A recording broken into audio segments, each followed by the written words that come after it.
بسم اللہ الرحمن الرحیم۔ شب معراج کیا ہے؟ اسراء المعراج کیا ہے؟ معراج کی رات کے دوسرے حصے میں کیا ہوا؟ اللہ کا مہینہ کون سا ہے؟ یہ پورا واقعہ ہم آپ کو اس ویڈیو میں بتائیں گے۔ اسراء کا لغوی معنی کسی کو رات میں سفر کرانا یا رات میں سفر کرنا ہے، جبکہ شریعت میں اسراء سے مراد یہ ہے کہ جبرائیل علیہ السلام نبی صلی اللہ علیہ وسلم کو رات کے ایک حصے میں مکہ سے بیت المقدس تک لے گئے۔ اللہ تعالیٰ کا فرمان ہے، ترجمہ پاک ہے وہ اللہ تعالیٰ جو اپنے بندے کو رات ہی رات میں مسجد حرام سے مسجد اقصیٰ تک لے گیا۔ معراج لغت میں بلندی کی طرف چڑھنے کے آلے کو کہتے ہیں، یعنی سیڑھی وغیرہ، جبکہ شریعت میں اس سے مراد وہ سیڑھی ہے جس کے ذریعے نبی کریم صلی اللہ علیہ وسلم کو زمین سے آسمانوں تک لے جایا گیا۔ واقعہ اسراء المعراج عالم بیداری میں ہوا ہے، یہ کوئی خواب نہیں تھا۔ اس کی دلیل یہ ہے کہ قریش نے ناممکن سمجھتے ہوئے اس کا انکار کر دیا۔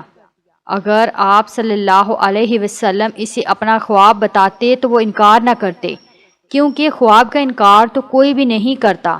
مختصر واقعہ اسراء المعراج یہ ہے کہ جبرائیل علیہ السلام اللہ تعالیٰ کے حکم سے نبی صلی اللہ علیہ وسلم کو براق پر سوار کر کے بیت المقدس لے گئے، پھر وہاں سے آپ صلی اللہ علیہ وسلم کو فرداً فرداً ساتوں آسمانوں میں لے جایا گیا، پھر ساتوں آسمانوں کے اوپر اس مقام تک پہنچا دیا گیا کہ آپ صلی اللہ علیہ وسلم نے کلموں کے چلنے کی آواز سن لی۔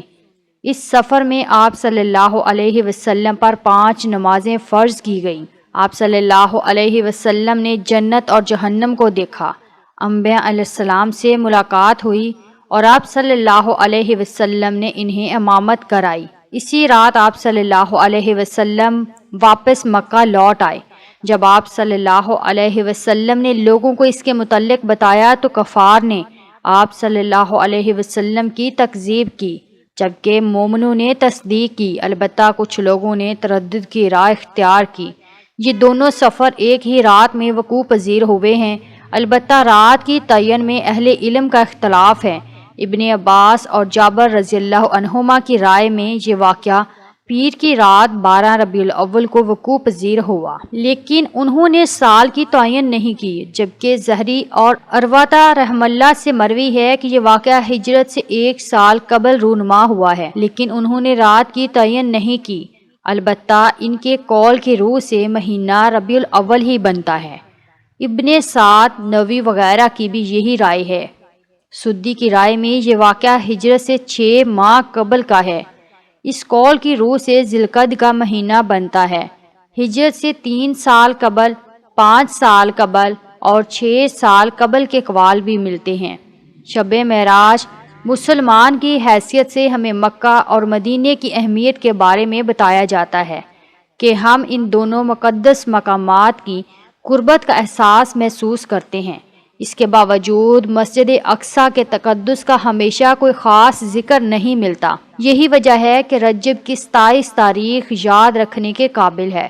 یہ تاریخ ایک ایسے سفر کی نشاندہی کرتی ہے جس کی تاریخ انسانی میں کوئی مثال نہیں ملتی، اور یہ اللہ کی قدرت کی تصویر کشی کرتی ہے جو انسانی فہم کے افق سے باہر ہے۔ شب معراج کیا ہے؟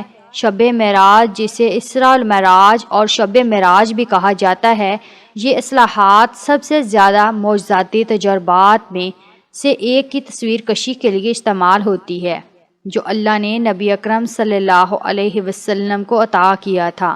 یہ ناقابل یقین سفر ایک ایسے واقعے میں ہوا جب رسول اللہ صلی اللہ علیہ وسلم کو شدید تکلیف کا سامنا تھا۔ آپ صلی اللہ علیہ وسلم کے جذبات کا امتحان آپ صلی اللہ علیہ وسلم کی زندگی کے 2 سب سے پیارے لوگوں کے گزرنے کے ساتھ ہوا۔ یہ سب اس وقت شروع ہوا جب فرشتہ جبرائیل علیہ السلام نے رسول اللہ صلی اللہ علیہ وسلم کو بیدار کیا اور آپ صلی اللہ علیہ وسلم کو براق نامی سفید جانور کے پاس لے گئے اور مسجد اقصیٰ کی طرف سفر شروع کیا۔ اسراء المعراج کے دوران حضرت جبرائیل علیہ السلام نے براق کو روکا اور ہمارے پیارے نبی صلی اللہ علیہ وسلم سے کہا کہ وہ ان مقامات کی زیارت کی اہمیت پر زور دینے کے لیے متعدد مقامات پر دعا کریں جہاں اللہ تعالیٰ نے اپنے متقیوں پر اپنا فضل کیا ہے۔ لوگ اس درخت کے قریب نماز پڑھنا جہاں اللہ نے موسیٰ سے کلام کیا، کوہ سینا پر نماز پڑھ کر جہاں اللہ نے توریت کا نزول کیا، موسیٰ علیہ السلام کی قبر اور بیت المقدس میں جہاں عیسیٰ علیہ السلام کی پیدائش ہوئی تھی۔ جب آخر کار مسجد اقصیٰ پہنچے تو رسول اللہ صلی اللہ علیہ وسلم کو اطلاع دی گئی کہ آدم علیہ السلام سے لے کر عیسیٰ علیہ السلام تک اللہ کی طرف سے بھیجے گئے ہر نبی کی روح آپ صلی اللہ علیہ وسلم کے پیچھے نماز پڑھنے کے لیے لائی گئی ہے تاکہ وہ جان سکیں فضیلت رسول صلی اللہ علیہ وسلم۔ معراج کی رات کا دوسرا حصہ۔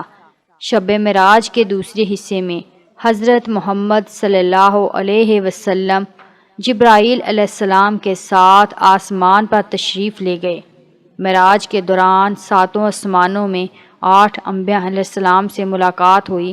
ہر نبی نے نبی اکرم صلی اللہ علیہ وسلم کو سلام کیا، خوش آمدید کہا، اے نیک نبی، اے نیک بھائی۔ جب آپ صلی اللہ علیہ وسلم آخر کار آسمانوں کے بلند ترین درجے پر پہنچے تو آپ صلی اللہ علیہ وسلم کو اللہ کی بارگاہ میں اکیلے سدرۃ المنتہا میں لایا گیا، ایک حد جس سے آگے کوئی نہیں گزر سکتا۔ یہیں پر اللہ نے اس امت کو لازمی نماز کا تحفہ دیا۔ اسراء المعراج کے اسباق پر غور کرنا۔ ہمیں اس رات کو شب معراج کے اسباق پر غور کرنے اور اپنی عبادات اور نیک اعمال کو زیادہ سے زیادہ کرنے کے ذریعے منانے کی ضرورت ہے۔ خیراتی ہونا اور ضرورت مندوں کی مدد کرنا ایک اچھے مسلمان ہونے کی ایک بنیادی قدر ہے، جس کی وجہ سے ہمیں بطور مسلمان اپنی مدد کے لیے جو کچھ کر سکتے ہیں وہ دینا چاہیے۔ ہم میں سے بہت سے لوگ دینے کے لیے رمضان تک انتظار کرتے ہیں، لیکن کیا آپ نے کبھی سوچا ہے کہ اگر آپ رجب میں دیں گے تو آپ کو کتنا اجر ملے گا؟ اللہ تعالیٰ کا مہینہ۔ رسول اللہ صلی اللہ علیہ وسلم نے فرمایا، رجب اللہ تعالیٰ کا مہینہ ہے، شعبان میرا مہینہ ہے، رمضان میری امت کا مہینہ ہے۔